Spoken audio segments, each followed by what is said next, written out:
জগদ্ধাত্রীর ধ্যানে 15টি ভাব বিস্তার করলো। তাহলে বোঝা গেছে কোনো ভাব কোনো জায়গাটা কোনো অসুবিধা হচ্ছে। হ্যাঁ, তারপরে আমরা চলে আসব জগদ্ধাত্রীর, এগুলো হচ্ছে পুষ্পাঞ্জলি। এই মন্ত্রগুলো দিয়ে আমরা পুষ্পাঞ্জলি দিতে পারবো। হয়ে গেল জগদ্ধাত্রী পুষ্পাঞ্জলি এখানে রয়েছে। এই পুষ্পাঞ্জলি মন্ত্রগুলো দিয়ে আমরা জগদ্ধাত্রী তত্ত্ব যখন আমরা বুঝছি, তার আগে আমাদেরকে একটু বুঝতে হবে যে মা দুর্গাই হলেন জগদ্ধাত্রী, আর অন্য কেউ নয়।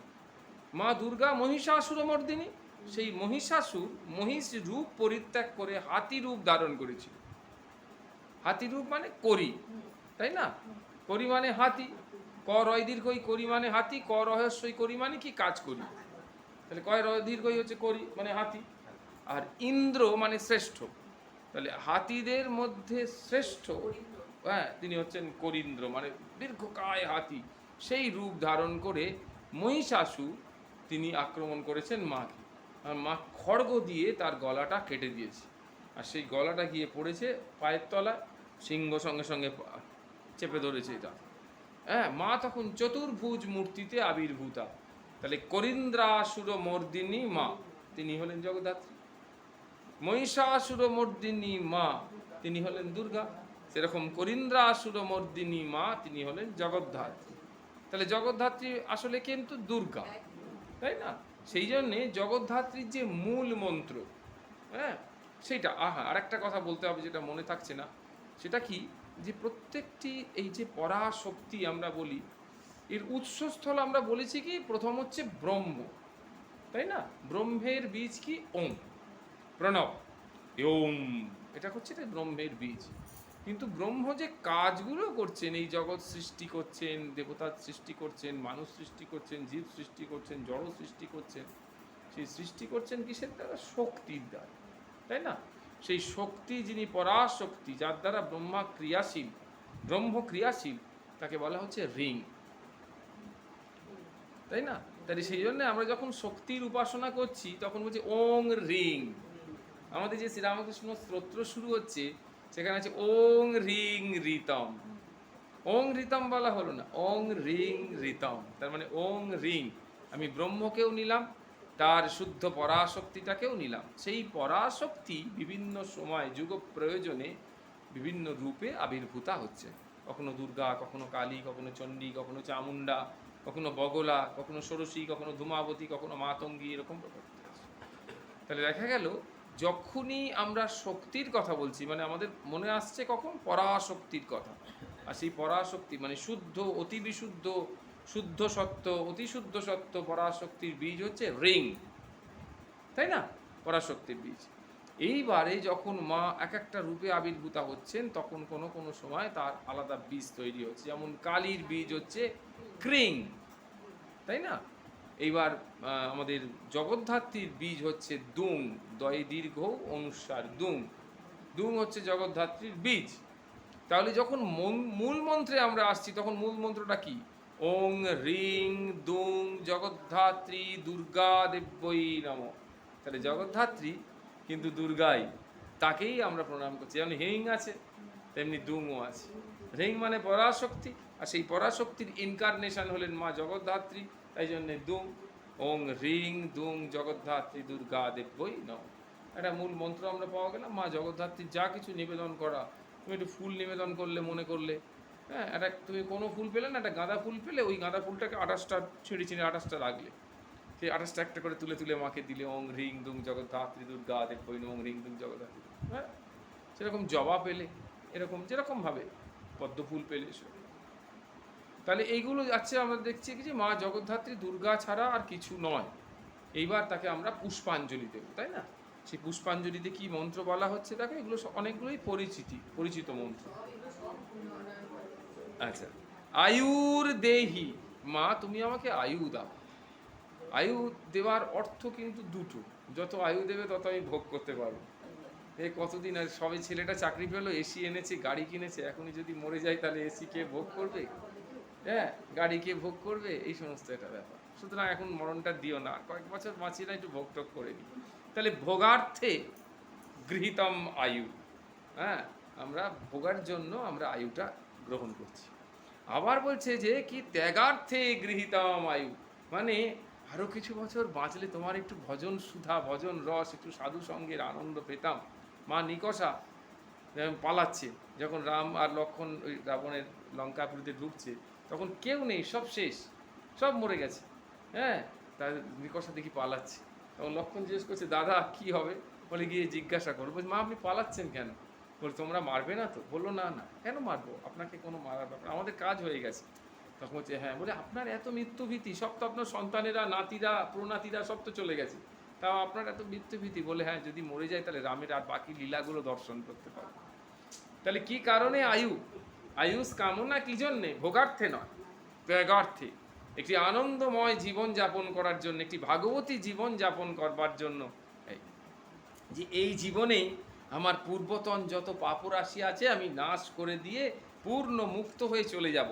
সামনের জীবনে যদি ভগবত কৃপায় আমাকে জন্মাতে হয়, তাহলে পূর্ণ ভক্ত স্বরূপ, ভাগবতী স্বরূপ হয়ে জন্মাবো, পাপ টাপ শূন্য, যা কাজ ভজনের দ্বারা এই পাপগুলো না। তাই জন্য আয়ু প্রার্থনা। হ্যাঁ, তাহলে বলছে আয়ুর দেহি যশ দেহি, যশও সেই একরকম, নাম যশ খ্যাতি প্রতিপত্তি বহিরঙ্গে, আর অন্তরঙ্গে যেন তোমার সন্তান, তোমার দাস, তোমার শরণাগত হয়ে এই খ্যাতিটা লাভ হয়। যে ওখানে মায়ের একজন শরণাগত ভক্ত থাকে, তুমি ওর কাছে যাও, ওনার কাছে গেলে তুমি মায়ের শরণাগত কিভাবে হওয়া যায় জানতে পারবে। তাহলে এই যশ। ভাগ্যম ভগবতী দেহি মে, ভাগ্য দাও, ভাগ্য সুপ্রসন্ন দাও। যদি তুমি দুর্ভাগ্য দাও তাহলে কি হবে? প্রতিকূলতার সৃষ্টি হবে। ওই দুর্ভাগ্য নিয়ে চিন্তা করতে করতে, দুশ্চিন্তা করতে করতে তোমাকে ডাকা আমার ঠিক মতো হবে না। তাই তুমি আমাকে ভাগ্য দাও, ভাগ্যম, তাই না?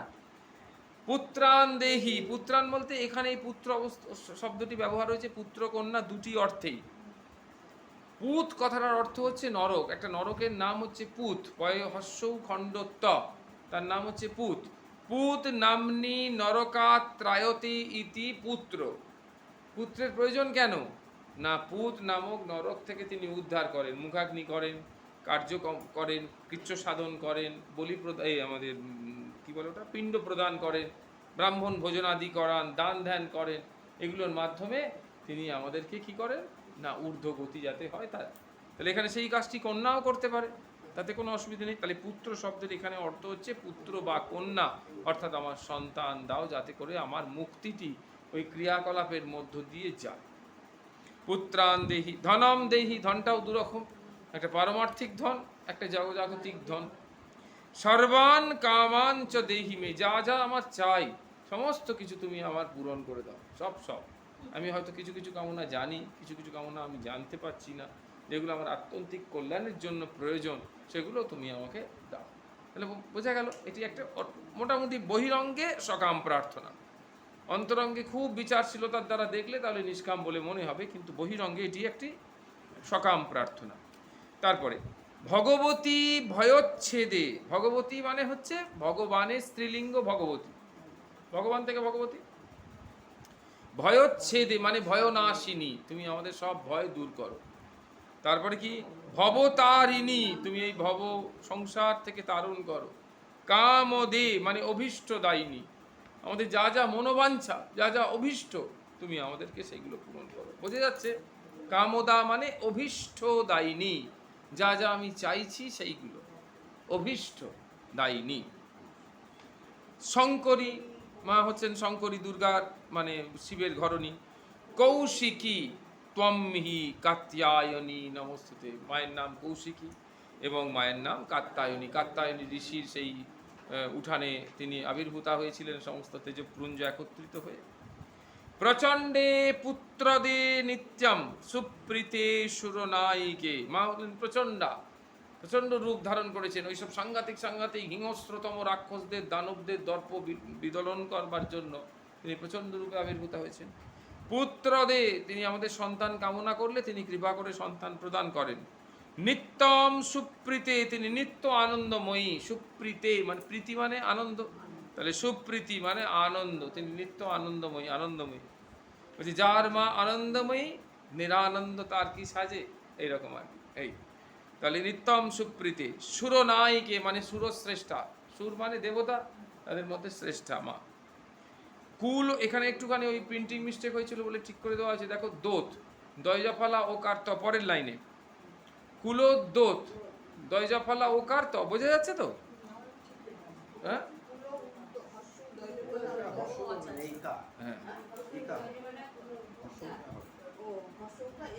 হ্যাঁ হ্যাঁ, ওটা একার, হর্ষ করা ছিল, একার হবে। কুলোদ্যোত, এই দোত শব্দটা কোথাও শুনেছো আগে? দোত মানে যা দ্যুতিময় করে, ইলুমিনেটেড। ইলুমিনেটেড কে করে? জোনাকি। জোনাকির আর এক নাম হচ্ছে খদ্দোত। খদ্দর নয়, খদ্দর হচ্ছে জামা কাপড়ের যে কাপড়, সেটা হচ্ছে খদ্দর। আর এটা হলো খদ্দোত। খদ্দোত মানে যে খকে দ্যুতিময় করে, মানে আকাশকে আলোকিত করে, সেটা হলো গিয়ে খদ্দোত। তাহলে এখানে কুলোদ্যোত মানে মায়ের কৃপা আমাদের এই বংশকে উজ্জ্বল করল। মানে এই বংশে যদি কেউ মাতৃ সাধক হয়, এই বংশে যদি কেউ মায়ের নাম করে, এই বংশে যদি কেউ মায়ের কৃপা পায়, মায়ের মন্ত্র ধারণ করে মায়ের নাম করে, তাহলে এই গোটা বংশটির নাম উজ্জ্বল হয়ে গেল। আমরা শ্রীরামকৃষ্ণকে দেখলাম, বামাখ্যাপাকে দেখলাম, তৈলঙ্গ স্বামীকে দেখলাম, কমলাকান্তকে দেখলাম, রামপ্রসাদ সেনকে দেখলাম, রাজা রামকৃষ্ণ, এদেরকে দেখছি এরা শুধু মায়ের নাম করে তাদের বংশ পরম্পরা পর্যন্ত নামাঙ্কিত হয়ে গেল। রামপ্রসাদের বংশ, এটা তৈলঙ্গ স্বামী, এটা অমুক, এটা তমুক, এরমভাবে হচ্ছে। তাহলে বোঝা গেল কুলোদ্যত করে দেবী জয়ং দেহি নমস্তুতে, মা তুমি দয়া করে আমাকে জয় প্রদান করো। বহিরঙ্গেও জয় দাও, অন্তরঙ্গেও জয় দাও। অন্তঃশত্রু হচ্ছে সব থেকে বড় শত্রু। ইনার এনিমিসগুলোকে চট করে দেখা যাচ্ছে না, কাম, ক্রোধ, লোভ, মোহ, মদ, মাৎসর্য, এগুলো যখন তখন মাথাচাড়া দিয়ে উঠছে, এদেরকে প্রতি আমরা যেন জয় লাভ করতে পারি। তাহলে কি বলা হলো? যে কুলোদ্যোত করে দেবী জয়ং দেহি নমস্তুতে। দিদি বুঝতে পারছো? বুঝতে যাচ্ছে? তারপরে কোনো অসুবিধা হলে বলবে। ওং নম দুর্গত তারিণী। দুর্গত খণ্ডত্ব আছে, মানে যিনি দুর্গতি তারণ করেন, দুর্গতি থেকে। দুর্গত মানে হচ্ছে দুর্গতি থেকে, অল টাইপ অফ ক্রাইসিস, সেই ক্রাইসিস থেকে, সংকট থেকে কি করে? দুর্গেতম, তুমি দুর্গা রূপে হরণ করো। সর্ব অশুভ নিবারিণী, সমস্ত অশুভ তুমি নিবারণ করো। আর বিপরীতে কি দাও? ধর্ম অর্থ মোক্ষ দে দেবী, ধর্ম অর্থ এবং মোক্ষ তুমি প্রদান করো। নিত্যং মে বরদা ভব, নিত্যং মানে প্রতিদিন, মে মানে আমার কাছে, বরদা বরদায়িনী, ভব মানে হও। তাহলে নিত্যং মে বরদা ভব। তাহলে আমরা দেখতে পাচ্ছি যে যত মন্ত্রার্থ আমরা বুঝতে পারি, তখন কি হবে? একটা কথা সবসময় বলেছি যে ট্রেস, একটা শব্দ ব্রহ্মের ওপর যখন ট্রেস দিচ্ছ, তখনই সেই শব্দ ব্রহ্মটা ঠিকভাবে উচ্চারিত হবে। এই জন্যে বৃহত্তর মন্ত্র আমরা নামের মাধ্যমে পালন করেছি না, বলা হচ্ছে না। রাত্রিবেলা তখন একটু ঘুমের ভাব এসে যায় না, হরে কৃষ্ণ কৃষ্ণ কৃষ্ণ হরে হরে হরে কৃষ্ণ কৃষ্ণ হরে হরে হরে রাম, হ্যাঁ হরে কৃষ্ণ বল।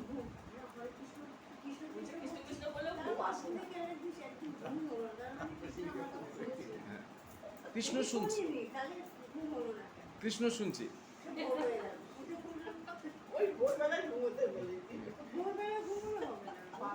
কৃষ্ণ কৃষ্ণ শুনছে, কিন্তু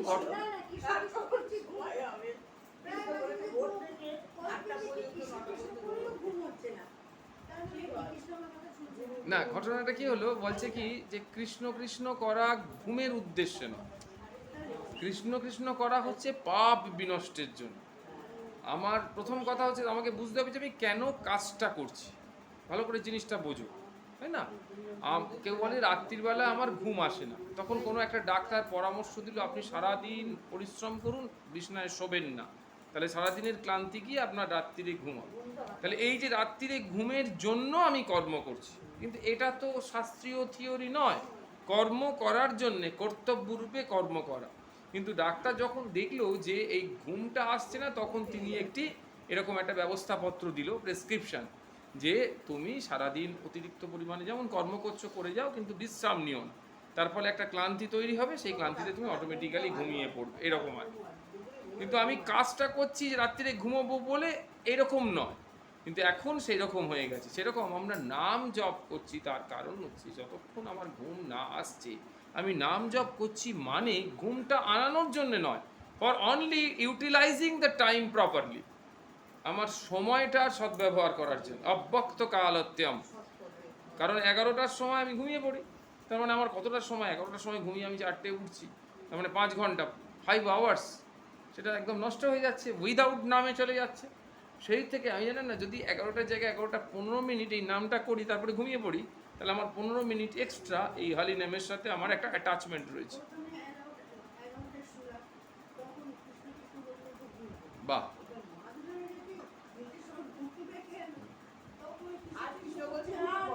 হ্যাঁ, সেটা হচ্ছে কি তুমি ওইরকমভাবে কৃষ্ণ কৃষ্ণ করে যাও। ঘুম অনেক রকমের হয় জানো তো, ঘুম এরকম হয়, একটা প্রথম যে ঘুমটা হয় ওটা হচ্ছে ডিপ স্লিপ, কিন্তু পরবর্তীকালে যে ঘুমগুলো হয় আমরা সেগুলো কনসাস মুডে জানতে পারি না। আমরা ভাবছি ঘুম হচ্ছে না, কিন্তু ঘুমিয়ে যাচ্ছি, সেটা সুষুপ্তি নয়, সেটা একটা স্বপ্নের পর্যায়। ওইটা একটু ঘুমের আগের অবস্থা, যেটাকে বলে ড্রাউজিনেস। কিন্তু যে ঘুম হচ্ছে না তাই নয়, কারণ যদি ঘুম না হতো তাহলে শরীর সারাদিনে সেটা পুষিয়ে নিত, অথবা নার্ভ এক্সস্টেড হতো। কিন্তু তুমি সারাদিন দেখবে কর্মক্ষমতা পাচ্ছ, কাজ তো করতেই হয়, তাহলে ক্লান্তিটা থাকে না। তার মানে তুমি কিছুটা কিছুটা ঘুমোচ্ছ, কিন্তু তুমি কনসাসলি বুঝতে পারছো না যে আমি ঘুমোচ্ছি।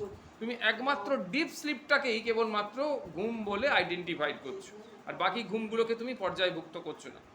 তো যখনই তোমার কাজটা হচ্ছে যে ওই ঘুমের দিকে অত নজর না দেওয়া, আমার কাজটা হচ্ছে যে consciousness to chanting the holy name, এরকমভাবে ট্রান্সফার করে দাও তোমার কনসাসনেসটাকে। সেই জন্য নাম দিল কি কৃষ্ণ কনসাসনেস।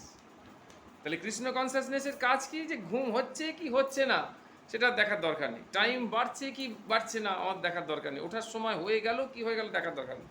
আমার কাজ হচ্ছে যখনই আমি কনসাস মুডে আসছি, ইন স্টেট অফ কনসাস স্টেটে আসছি, তখনই আমি আমার রিকল করছি আমার ভগবানকে, এবং সঙ্গে সঙ্গে আমার চ্যান্টিং আমি স্টার্ট করে দিই।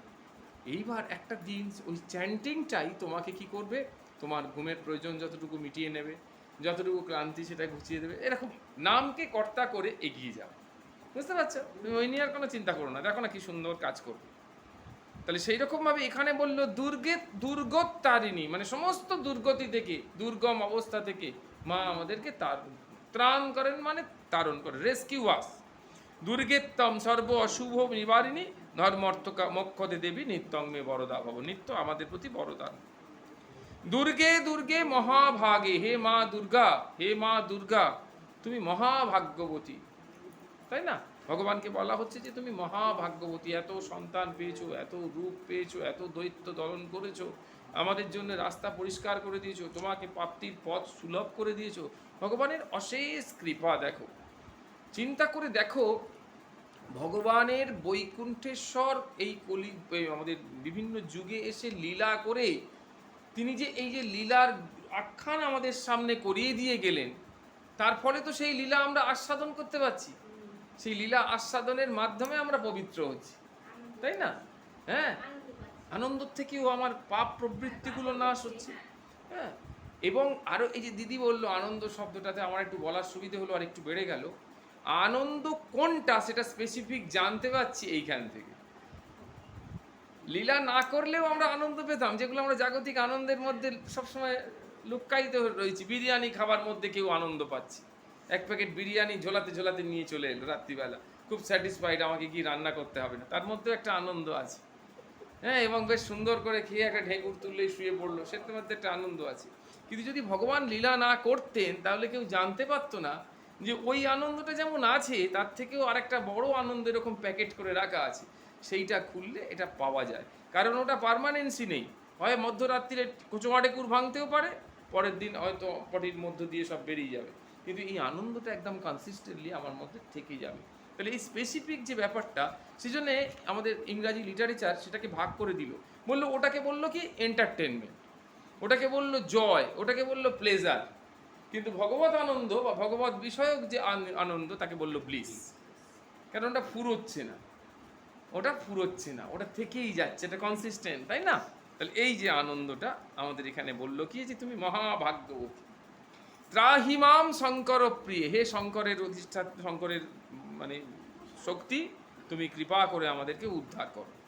তারপরে বলল মহিষ অশ্রিক, শব্দটা পড়ে যাচ্ছে, অশ্রিক মানে কি রক্ত, অদন্তের শৈরিকার ক, অশ্রিক মানে রক্ত। সংস্কৃততে রক্ত আরো কি কি নাম আছে, শনিত, তালব সহকার মধ্যন্বয়ের সহিত অশনিত মানেও রক্ত, রুধির মানেও রক্ত, রুধির এমনি অশ্রিক মানেও রক্ত। তাই কি বললো, মহিষ অশ্রিক। যখনই ওই মহিষাসুরকে কেটে দিয়েছে, তার ওখান থেকে যে রক্ত বেরোচ্ছে, সেই রক্ত দেখেই মা একদম মদনমত্ত। মা তখন আর তাকাচ্ছে না, যাকে পাচ্ছে, মানে সামনে যে অসুরই আসছে একদম। এই যে কি সুন্দর একটা শব্দ চণ্ডীতে ব্যবহার করেছে, তাকে চণ্ডী করে, কিন্তু কে এই শব্দগুলোর মাধুর্যটা বুঝতে পারে না। কি বলছে, বলে যাকে দেখছে, তুমি ভালো করে দেখো, মানে বাহ্য দিক থেকে বিচার করো, যাকে দেখছে তাকে কেটে দিচ্ছে। এইটাকে দেখে কি মনে হচ্ছে, মাকে কিরকম লাগছে? বলি মা কত নিষ্ঠুর, দেখো যাকে দেখছে তাকে কেটেছে, ওরা এই রাক্ষসরা কি সন্তান নয়, এরকম মনে হচ্ছে না? হচ্ছে না? চণ্ডীতে কি সুন্দর লিখলো, কৃপাচ সমর নিষ্ঠুরতাচ। তোমার কৃপাটা কিভাবে প্রকাশিত হচ্ছে? সমর নিষ্ঠুরতার মধ্য দিয়ে। এটাকে বলা হয় ইংরেজিতে ওয়ার ক্রুয়েলটি। ওষুধের কৃপা করার জন্যেই এরকম নিষ্ঠুর, যাতে ওই দেহটাই মাকে প্রাপ্তির প্রতিবন্ধক। যতক্ষণ তারা দানব হয়ে রয়েছে, দৈত্য হয়ে রয়েছে, ততক্ষণ মাকে পাচ্ছে না। তার মধ্যে ওই অসুর যেই কেটে দিল, তার অসুরত্ব চলে গেল, তার ভিতর থেকে দেবত্ব, ইনবর্ন ডিভিনিটিটা কাম আউট, ওই পজিটিভ পোটেন্সিয়ালিটি, আধ্যাত্মিক ঊর্জা, সেটা বেরিয়ে, তখনই তারা মাতৃপদে স্থান পেল। মহিষাসুর আগে কে ছিল? ঘৃণ্য, সবাই তার নামে বদনাম করছে। মহিষাসুর কবে থেকে পূজ্য হয়ে গেল? যখন মায়ের চরণাশ্রিত হলো। মায়ের কখন চরণাশ্রিত হলো না, মা যখন ত্রিশূলটা তার বুকে দিয়ে দিলেন, যেই ত্রিশূল দিলেন, ও একদম হাঁ করে বেরিয়ে গেল, ব্যাস, সঙ্গে সঙ্গে তিনি হয়ে গেলেন পূজ্য। তার আগে ছিলেন ঘৃণ্য, তার আগে ছিলেন একবার ভয়, ত্রাস। কিন্তু যেই মা ত্রিশূলটা দিয়ে তার ওই দানবত্ব ঘুচিয়ে দিলেন, ডেভিলিটিটা ঘুচিয়ে দিলেন, ডিভিনিটি জাগ্রত করল, দুটোই ডি দেখো, destroy the devil manner, introduce the divinity, বা ম্যানিফেস্ট দ্য ডিভিনিটি। যখন ডিভিনিটিটা উদ্বোধিত হলো, জাগ্রত হলো, তখন কি হলো? তিনি পূজ্য হয়ে গেলেন, তাই না? তাহলে কৃপাচ সমর নিষ্ঠুরতাচ, মায়ের কৃপা কিভাবে প্রকাশিত হচ্ছে, বক্ত হচ্ছে সমর নিষ্ঠুরতার মধ্য দিয়ে। যাকে পাচ্ছে তাকে কাটছে, যাকে পাচ্ছে তাকে কাটছে। তাহলে আপাত দৃষ্টিতে অ্যাপারেন্টলি আমাদের মনে হচ্ছে যে এটা কি মা, কি করছে, দানবরা কি কেউ সন্তান নয়? একবার নিষ্ঠুরভাবে কেটে যাচ্ছে, কিন্তু অন্তর্নিহিত দৃষ্টিভঙ্গিটা কীরকম, ইনার অ্যাটিচিউডটা কীরকম, যে মা ওই কাটার মধ্য দিয়ে আপনত্ব আরও আপন করে নিচ্ছেন, স্নেহের মধ্যে নিয়ে আসছেন, তার হৃদয়ের মধ্যে নিয়ে নিচ্ছেন। এই যে তার দূরত্ব, এই যে আলাদা করে থাকা, মায়ের কৃপা বঞ্চিত হয়ে থাকা, সেটাকে ঘুচিয়ে দিচ্ছেন। বোঝা যাচ্ছে? এই কি সুন্দর দেখো। তাই বললো, মহিষাসিক মদন মত্তে প্রণত অস্মি, আমরা তোমার চরণে প্রণত হয়েছি মা, প্রসীদমে। প্রসীদ মানে, প্রসীদ শব্দের অর্থ কি? প্রসন্ন হওয়া। তাহলে একদম আজকের থেকে এই শব্দগুলো, কয়েকটা শব্দ একদম মনে রাখো। প্রসীদ মানে হলো প্রসন্ন হও, একদম। কত মন্ত্র, কত মন্ত্রের মধ্যে প্রসীদ শব্দ আছে। হ্যাঁ, প্রসীদ মে, মে মানে আমার প্রতি, প্রসন্না হও, ঠিক আছে? যদি পুরুষ হতো তাহলে কি বলতো? প্রসন্ন হও। আর মা বললে প্রসীদ হরি, প্রসীদ হরি মানে হরি প্রসন্ন হও। প্রসীদ মা তো বললে কি? প্রসন্না হও, মানে স্ত্রীলিঙ্গে। পুংলিঙ্গে হচ্ছে প্রসন্ন, স্ত্রীলিঙ্গে প্রসন্না। হ্যাঁ, বাহ। তাহলে কি? প্রসীদমে। তারপরে এ খুব পরিচিত মন্ত্র, তাই না? দেখো, হর পাপং, হর মানে হরণ কর, তাই না? আমাদের মধ্য থেকে যত পাপ রাশি আছে, যা পাপ রাশিটা কি, পাপ রাশিটা কি? পাপ রাশি হচ্ছে প্রতিবন্ধক। সিনটা কি? প্রতিবন্ধক। যে পাপের জন্য আমি মাকে ঠিকমতো ধ্যান করতে পারি না, ঠিকমতো নাম করতে পারি না, আমার নিরবিচ্ছিন্ন ভজন ক্রিয়া হচ্ছে না, আমার ভাব হচ্ছে না, হরিনাম শুনলে লোকে কাঁদে, আমার কান্না পাচ্ছে না তো, দীর্ঘক্ষণ হরিনাম করে যাচ্ছি, কান্না পাচ্ছে না তো, তার মানে কি? আমার মধ্যে পাপ বৃত্তি রয়েছে বলেই ভজন ক্রিয়া এ করতে পারছে না, তাই না? তাহলে এখানে কি বললো? হর পাপম। তারপরে হর ক্লেশম। ক্লেশ কয় প্রকার মনে নেই? ক্লেশ হচ্ছে 5 প্রকার, তাই তো? মনে পড়ছে ভাষাটা? কি বলছে? অবিদ্যা, অস্মিতা, রাগ, দেশ, অভিনিবেশ, 5টা ক্লেশ। অন্য কোনো ক্লেশ নয়। বাড়িতে বাজার নেই, এটা ক্লেশের মধ্যে নয়, ওই পাঁচটার মধ্যে ঢুকে যাবে। তাহলে প্রথম কি? অবিদ্যা, মায়া। যে মায়া আমাকে কি করেছে? সংসারবদ্ধ করেছে, লোভ লালসা কামনা বাসনা পরিপূর্ণ করবার জন্য ব্যাপৃত রেখেছে সারাদিন। তুমি ভাবো তো সারাদিন কি করো? সারাদিন শুধু লোভ লালসা কামনা বাসনা চরিতার্থ করবার জন্য। এইটা দিয়ে কি খাওয়া যায়? ওইটা নেই, কালকের এই আজকে যেরকম করেছি, কালকের আর ওটা দিয়ে করবো না, ওটা দিয়ে করবো। কথাটা কি? খাওয়ার কথা। এবং আরও তুমি যদি সুখ, আমার একদিন হঠাৎ করে ভাবনা এলো বলে শেয়ার করছি আর কি। হঠাৎ করে ভাবনা এলো, মা জিজ্ঞেস করতো, মামা বাড়িতে গেলে ওরা সব জিজ্ঞেস করতো, বাবা তুই কি কো দিয়ে খাবি বল, আমি সব করে দেবো, এরকম সব সময়। মাইমা জিজ্ঞেস করতো, দিদা তো মানে এত ভালোবাসতো সবাই, তুই কি খাবি বল, সেটাই হলে বাড়ির শুদ্ধ লোক তাই খাবে। এরকম করতে করতে আমি একদিন হঠাৎ করে দুপুরবেলা, আমার এখনো মনে আছে, আমি বসে বসে ভাবছি, শুনি আচ্ছা খেতে কতক্ষণ লাগলো, আমি একটু তাড়াতাড়ি খাই আর খেতে লাগলো 10-12 মিনিট। কিন্তু এই মানুষগুলো ওই খাবার করবার জন্য সেই সকাল থেকে উঠে কুটনো করছে, বাবা বাজারে গেল, মামা বাজারে গেল, এরা করছে, প্রসেসিং করছে, রান্না করছে, ধুচ্ছে, কত কি করছে, সেইটাতে তো কত 3 ঘন্টা 3.5 ঘন্টা 4 ঘন্টার সময় চলে গেল, কিন্তু খেতে 10 মিনিট সময় লাগে। তাহলে এইটার উপর এত গুরুত্ব দেওয়ার কি খুব দরকার আছে? মানে এত কনসেন্ট্রেশন দেওয়ার কি দরকার আছে? বলে না, দরকার। তখন ভেতর থেকে একটা ভাব চলে গেল, মানে মোটামুটি যা হোক দিলেই মোটামুটি খাওয়া যাতে যাবে, এইরকম একটা স্পেসিফিকেশান একটু নষ্ট হয়ে গেল। এবার ডাল করেছে মানেই পোস্ত করতে হবে, নাহলে একটা বেগুন ভাজা করতে, এইরকম একটা ভাব, এইগুলোই কিন্তু আমাদের ক্লেশ উৎপন্ন করে বলেই আলোচনাটা এলো। বুঝতে পারছো? যে যদি কেন এটা করেনি, কেন ওটা দেয়নি, কেন একটু বেশি করেনি, 5 জন লোক আছে একটু বেশি করতে পারতো না, এইরকম। তাই বললো গিয়ে হর ক্লেশম। তাহলে অবিদ্যা, অস্মিতা, রাগ, দেশ, অভিনিবেশ। অবিদ্যা মানে মায়া, অস্মিতা মানে আত্ম অহংকার, আমি করছি এরকম, রাগ মানে আসক্তি, দেশ মানে বিদ্বেষ, হিংসা করা বা পরশ্রীকাতরতা, আর অভিনিবেশ মানে মৃত্যু ভয়, ফিয়ার অফ ডেথ। হ্যাঁ, অভিনিবেশ। এফডি মানে কি বাসুদা? Full form of FD? বাসুদা জানে এটা। ফুল ফর্ম অফ এফডি হচ্ছে ফিক্সড ডিপোজিট। হ্যাঁ, কিন্তু আজকের থেকে চেঞ্জ করে দেওয়া হলো, ফুল ফর্ম অফ এফডি হচ্ছে ফিয়ার অফ ডেথ। তাহলে অত ফিক্সড ডিপোজিট নিয়ে চিন্তা হবে না। তাহলে এফডি মানেও তাই ফিক্সড ডিপোজিট, আবার এফডি মানেও fear of death. Fixed deposit তো করে রাখছো, 1 কোটি টাকা তো ফিক্সড ডিপোজিট করেছো, ফিয়ার অফ ডেথ আছে, মরে গেলে ওটা ছেলে পাবে, দেখো চিন্তা করে কি করবে, এইরকম আর কি ব্যাপার। তাহলে ফিয়ার অফ ডেথ আর এটা ফিক্সড ডিপোজিট। তাহলে এইগুলো হচ্ছে আমাদের চিন্তনের বিষয়।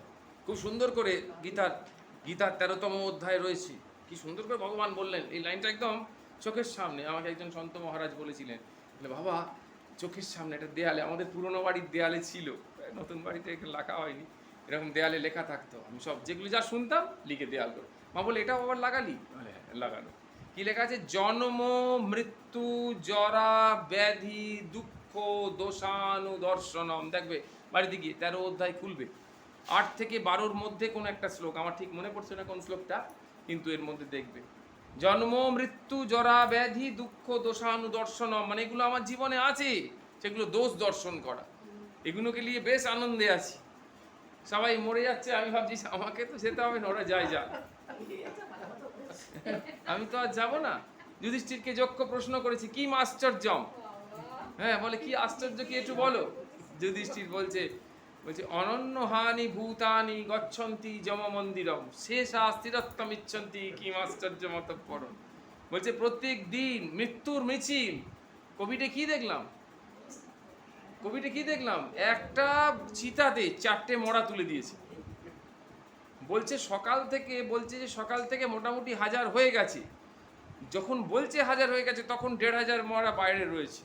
বলে আমি 4টে না তুলে কি করব? 4টে 5টা একটা চিতায় তুলে দিচ্ছে। আর্ধেক পুড়লো কি না পুড়লো, কাঠ পুড়ে গেছে, ও ছুঁড়ে ফেলে দিল। সেটা তো অন্য প্রশ্ন, কিন্তু তার দেহগুলোতে সৎকার হবে, সে পোড়ানোটা তো ঠিক হবে, সেটা হচ্ছে না। তাহলে এইটা তো পরিণতি আমরা চোখের সামনে দেখলাম, নাকি রেখে দিল। কিন্তু সেখানে কি বললো? সেখানে বললো অনন্য হানি ভূতানি গচ্ছন্তি যম মন্দিরম। অনন্য হানি, একেবারে নিশ্চিত রূপে কত মানুষ মৃত্যু মিছিল যাচ্ছে আমাদের চোখের সামনে দিয়ে রোজ, তাই না? কিন্তু তবুও শেষা মানে যারা এখনো মরেনি, রেসিডিউ পার্ট, তারা কি বলছে? শেষা স্থিরত্বম ইচ্ছন্তি, একদম কনফার্মড হয়ে বসে রয়েছে, ডিটারমাইন্ড যে আমি মরবো না। কি আশ্চর্য অতঃপরম, এর থেকে বড় আশ্চর্য কি আছে? তখনও পর্যন্ত সংগ্রহ করে যাচ্ছে, তাই না? তুমি ভাবো না, না হলে কি ওই মরা পোড়াতে গিয়ে ওই ঘুগনি রুটি খেতে পারে, ঘুগনি পরোটা খেতে পারে, চা বিস্কুট খেতে পারে?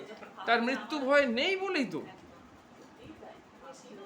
নাকি তোমার ফার্স্ট ফার্স্ট এইটা চিত্রটা কি আসবে যখনই ওই চুল্লি শাটারটা উঠে ঢোকাচ্ছে? তোমার ফার্স্ট চিন্তাটা কি আসবে? বাবা ওইখানে, আর আমিও যাব। ও বলে না, কি ওসব চিন্তা আসছে না, দেখো আমাকে পরোটা আলুর দম দাও। তার মানে কি শেষা স্থিরত্বম ইচ্ছন্তি, কি আশ্চর্য মতো কি সাংঘাতিক স্ট্রোক হয়ে গেছিল ইয়ে করতে গিয়ে। আমার এক পরিচিত, ওই যে ভাইফোঁটাদের সঙ্গীতা, ওর মামা, তাকে ইয়ে করতে স্ক্যান করাতে নিয়ে গেছে। ওটাও তো একই হোল, সিস্টেমটা একই রকম না? ঢোকাচ্ছে যখন, ও সঙ্গে সঙ্গে দেখছে চুলি, মনে করছে আমাকে ঢোকাচ্ছে, আমাকে, সে ছটফট করে বেরিয়ে আসছে। মানে সে যতবার ঢোকাতে যাচ্ছে ততবার বের করে দিচ্ছে, পারছে না ডাক্তাররা কিছুতেই করতে। তাহলে বুঝতে পারছো কি সাংঘাতিক অবস্থা?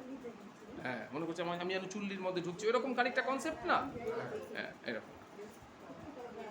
তাহলে এইরকম, তাহলে চিন্তা করা যাচ্ছে কি ব্যাপারটা কিরকম, অথচ ওটা কত সুন্দর, ওর চিকিৎসার জন্য ব্যবস্থা করছি।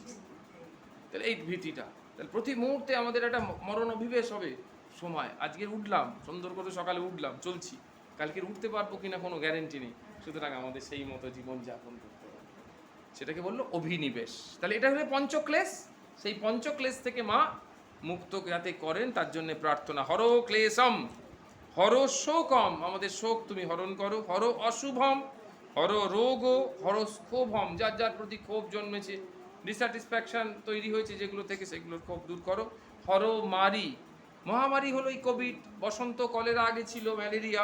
আর মারি মানে একটু ছোট, হ্যাঁ, মানে গ্রামে কেউ কেউ মারা যাচ্ছে একই রোগে, এরকম আর কি, তাকে বলা হয় মারি। আর তার উপরেরটাকে বলা হচ্ছে মহামারী।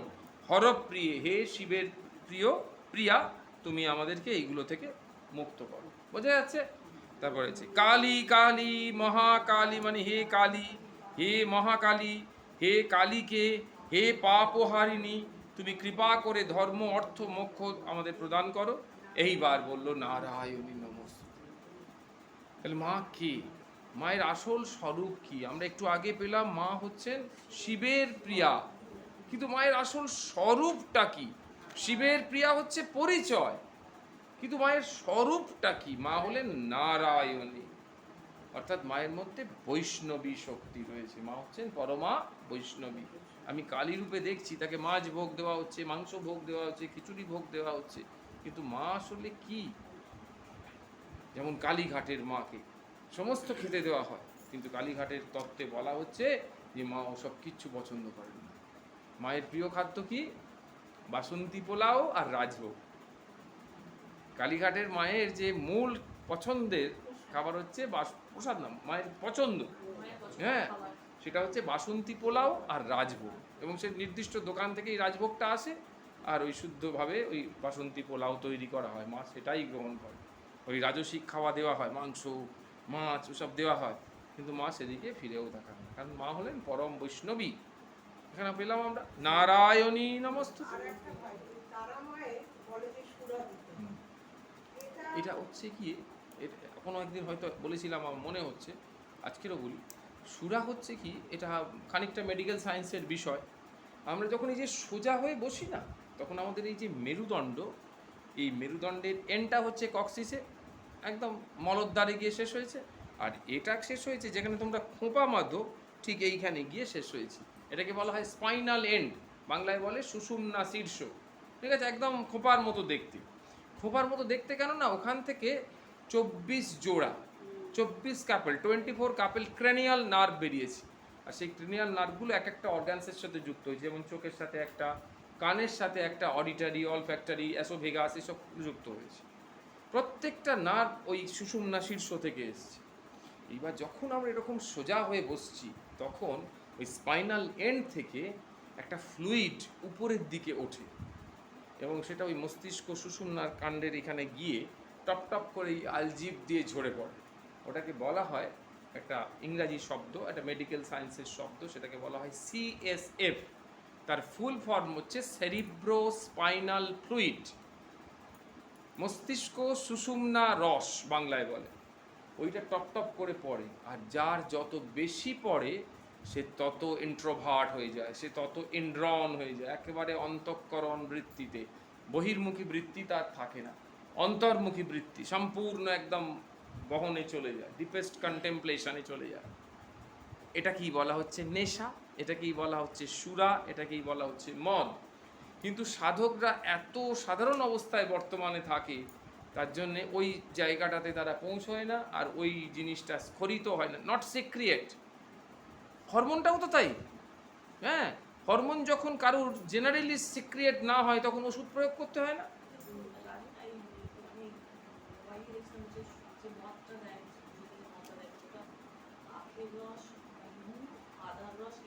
বিকল্প, ওটা হচ্ছে বিকল্প। মদ ওটা নয়, ওটাও নয়, ওই আদা ফাতা দিয়েও নয়। আসল কথাটা হচ্ছে এইটা, মদ মানে এইটা। তার বিকল্প সুরা তো দিতে পারবে না, তখন ওই কাংস পাত্রে ওই উপাদানগুলো দিয়ে তৈরি করা হয়। ওটা ম্যাটেরিয়াল ভ্যালু থেকে, যে এইখানে যে উপাদানগুলো তৈরি হচ্ছে ওই ম্যাটেরিয়াল ভ্যালু কোন কোন প্রোডাক্টের মধ্যে রয়েছে, কোন কোন ইনগ্রেডিয়েন্টের মধ্যে রয়েছে, সেইগুলোকে কনসেন্ট্রেট করে ওখানে দেওয়া হয়। বুঝতে পারছো? According to the material value, সেই জন্য ওখানে কনসেন্ট্রেট করছে। ওটাও সুরা নয়, সুরা হচ্ছে এইটা। হ্যাঁ, বলছি ঠাকুর একদম মাতোয়ারা হয়ে ঘরে ঢুকছে, বলছে আমি কি মদ খেয়েছি গো? বলো না, তুমি কালী নামের সুরা পান করেছো। তাহলে কালী নামের সুরা পান করেছো মানে কি ওইটা ঠাকুরের ওরকম হচ্ছে, বোঝা যাচ্ছে জিনিসটা। এই তাহলে সেই জন্য এইখানে বলা হয়েছে কি, যে তিনি হচ্ছেন নারায়ণী। এবার বলছে মহিষ অগ্নি। অগ্নি মানে, অগ্নি শব্দের অর্থ হচ্ছে দলনকারিণী, নাশিনী। অগ্নি, অগ্নি মানে ফায়ার, আর অগ্নি মানে নাশিনী। তাহলে মহিষ অগ্নি, মহিষাসুরকে যিনি বধ করেছেন, মহামায়ে চামুণ্ডে মুন্ডমালিনী, মায়ের গলায় মুন্ডমালা। কটা মুন্ডমালা থাকে? 50টা। ওটা যে স্বরবর্ণ আর ব্যঞ্জন বর্ণ মিলিয়ে এই 50টা। বুঝতে পারছো? হ্যাঁ, আয়ুর আরোগ্য বিজয়ম, তিনটে জিনিস চাইছে, আয়ু চাইছে, আরোগ্য চাইছে, আর বিজয়। হ্যাঁ, দেহি দেবী নমস্তুতে, তোমাকে প্রণাম করছি। বোঝা যাচ্ছে? কোনো অসুবিধা নেই। আয়ু, এবার বলছে চারজন দেবীর কাছে চারটে জিনিস চাইছে। আয়ুর দদাতু মে কালী, হে কালীমা তুমি আমাকে, মে মানে আমাকে, আয়ু দান করো। পুত্রান দেহি সদাশিবে, হে সদাশিব মা তুমি আমাকে কৃপা করে পুত্রান দাও, মানে পুত্র কন্যা দাও, সন্তান দাও। ধনম দেহি মহামায়ে, হে মহামায়া তুমি আমাকে ধন সম্পদ প্রদান করো। নারসিংহী যশ, হে নারসিংহী মা তুমি আমাকে যশ দাও। বুঝা গেল? এইগুলো হচ্ছে পুষ্পাঞ্জলির মন্ত্র। কটা কটা আছে দেখো, তিনটে, 6টা, 9টা। তাহলে ভালোই হয়েছে, 3টে করে ভাগ করে নেবে।